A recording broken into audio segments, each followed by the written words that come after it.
emergency landing. This Airbus A320 JetBlue coming in now with 146 people on board. That's 140 passengers and 6 crew members, a pilot and a co-pilot up front. All right, you're watching it now, and it's coming in low and presumably slow now. It's probably crossing the 405 and approaching Sepulveda Boulevard and ultimately the airport. That's runway 25 left. That was the 405 freeway right there. We're getting close.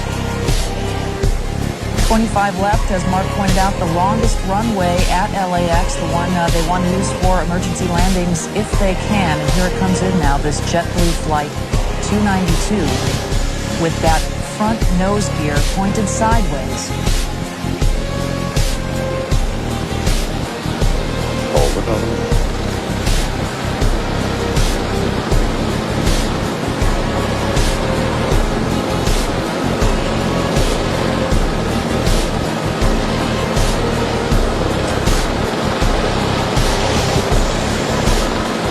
Seen a lot of smoke, but so far it's still intact.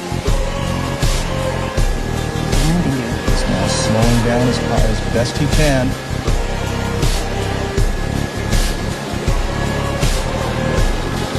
End of the runway. Nice strong landing gear here. That's the tires burning out there. All right. Best of all possible scenarios, it did not collapse. The chin gear, or the chin of that aircraft did not skid down the runway.